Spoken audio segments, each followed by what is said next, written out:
Assalamualaikum warahmatullahi wabarakatuh. Selamat pagi teman-teman. Pada kesempatan kali ini, saya akan mempresentasikan tentang materi proses lahirnya Pancasila mulai dari BPUPKI, Piagam Jakarta hingga PPKI. Teman-teman, pernah nggak kita membayangkan bagaimana jadinya Indonesia tanpa dasar negara? Dengan ribuan pulau, ratusan suku, dan berbagai agama, tentu kita akan sangat sulit menjaga persatuan. Tapi hebatnya, sebelum Indonesia merdeka, para pendiri bangsa sudah memikirkan hal itu dengan sangat matang. Mereka merumuskan sebuah dasar yang mampu mempersatukan seluruh perbedaan. Proses itulah yang melahirkan Pancasila. Sebelum kita masuk ke materi, pernahkah kita berpikir bagaimana Pancasila bisa menjadi dasar negara Indonesia? Prosesnya ternyata panjang dan penuh perjuangan.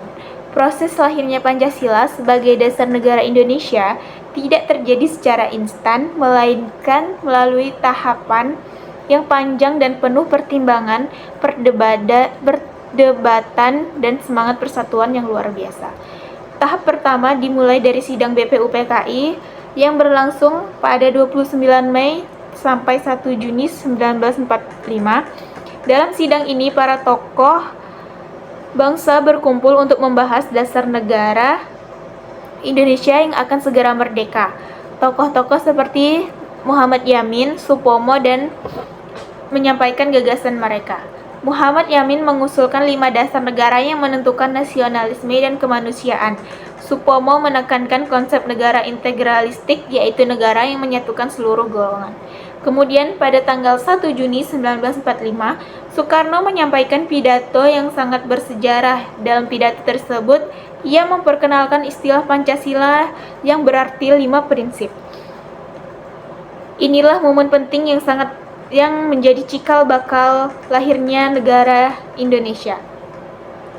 Lahirnya dasar negara Indonesia. Tahap kedua adalah perumusan Piagam Jakarta pada tanggal 22 Juni 1945. Piagam ini disusun oleh Panitia 9 yang terdiri dari tokoh-tokoh penting dari berbagai golongan. Piagam Jakarta ini berisi susunan rumusan awal Pancasila sebagai dasar negara. Namun dalam sila pertama terdapat kalimat yang kemudian menimbulkan perbedaan pendapat. Demi menjaga persatuan bangsa, para tokoh akhirnya sepakat untuk mengubah rumusan tersebut agar lebih inklusif dan dapat diterima oleh rakyat Indonesia. Tahap terakhir adalah sidang PPKI pada tanggal 19 Agustus 1945. Sehari setelah Indonesia merdeka. Dalam sidang ini, Pancasila resmi disahkan sebagai dasar negara dan dimasukkan ke dalam pembukaan Undang-Undang Dasar 1945. Keputusan ini menjadi tonggak penting dalam sejarah Indonesia karena saat itu Pancasila menjadi pedoman dalam kehidupan bangsa dan bernegara. Dari perjalanan tersebut, kita bisa melihat bahwa Pancasila lahir bukan hanya dari pemikiran, tetapi juga dari semangat persatuan dan sikap saling menghargai perbedaan. Para pendiri bangsa telah memberikan teladan luar biasa. Mereka rela mengalah demi kepentingan bersama. Oleh karena itu, sebagai generasi penerus, kita memiliki tanggung jawab untuk menjaga, menghormati, dan mengamalkan nilai-nilai Pancasila dalam kehidupan sehari-hari. Pelajaran paling besar adalah tentang persatuan. Para pendiri bangsa berbeda pendapat, bahkan berbeda kepentingan, tapi mereka tidak saling menjatuhkan, mereka justru mencari titik temu.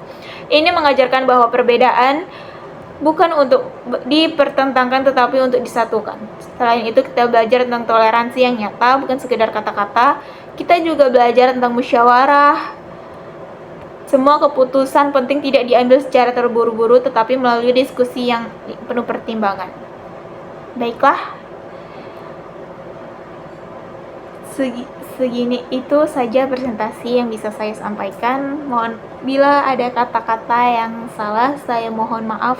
Saya akhiri, wabillahi taufiq wal hidayah. Wassalamualaikum warahmatullahi wabarakatuh.